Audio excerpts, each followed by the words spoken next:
আসসালামু আলাইকুম প্রিয় দর্শক, সামাজিক যোগাযোগ মাধ্যম ফেসবুকের নিউজ ফিডে এই মুহূর্তে পাল্টা কমেন্টস আপনাদের সামনে উপস্থাপন করার জন্য চেষ্টা চলে এলাম। এই যে নিউজটি এই মুহূর্তে যথেষ্ট ভাইরাল হয়েছে সেটা হলো যে ভিসা চালু করার আমিরাতকে ধন্যবাদ জানিয়েছেন প্রধান উপদেষ্টা।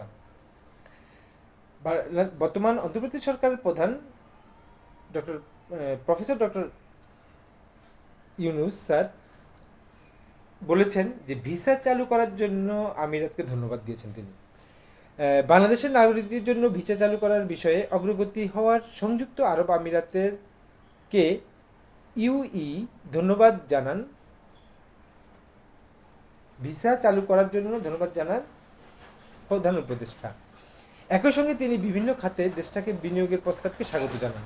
7ই মে ঢাকা রাষ্ট্রীয় ভবনে যমুনায় তিনি ইউই এর টলারেন্স অ্যান্ড এক্সিস্টেন্স বিষয়ক ক্যাবিনেট মন্ত্রী শেখ নাহায়ান বিন মুবারক আল নাহানের নেতৃত্বে একটি উচ্চ পর্যায়ের প্রতিনিধি দলের সাথে প্রধান উপদেষ্টা সাক্ষাৎ করেন। এই সাক্ষাতে তিনি এই ধন্যবাদটি জানিয়েছেন।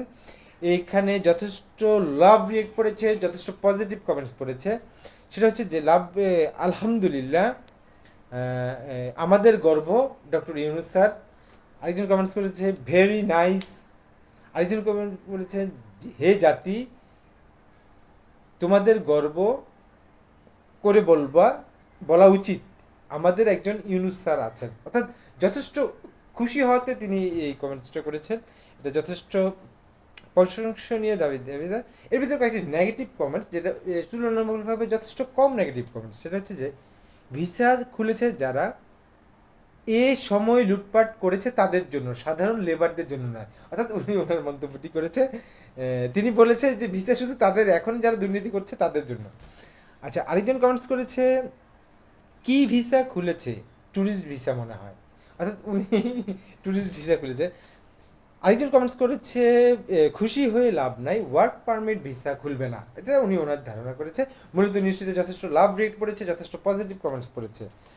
এই মুহূর্তে আরেকটি নিউজ, এর ভিতরে আরেকটি নিউজ যথেষ্ট আলোচিত হয়েছে, সমালোচিত হয়েছে। মসজিদ পরিষ্কারের স্বার্থে মাদক কারবারিকে জামিন। 50টি গাছ লাগিয়ে নিয়মিত যত্ন নিতে হবে। নিয়মিত নামাজ পড়ার পাশাপাশি শুক্রবার মসজিদে গিয়ে পরিষ্কার পরিচ্ছন্নতার কাজ করতে হবে। আমপাড়ার 10টি সূরা অর্থসহ মুখস্থ ও রসুল্লাহ সাল্লাহ সাল্লামের জীবন পাঠ পড়াতে না পারলে কারো মাধ্যমে শুনতে হবে। পড়তে না পারলে কারো মাধ্যমে শুনতে হবে। এই শর্তে সহ বেশ কিছু নির্দেশনা দিয়ে এক আসামিকে জামিন দিয়েছেন আদালত।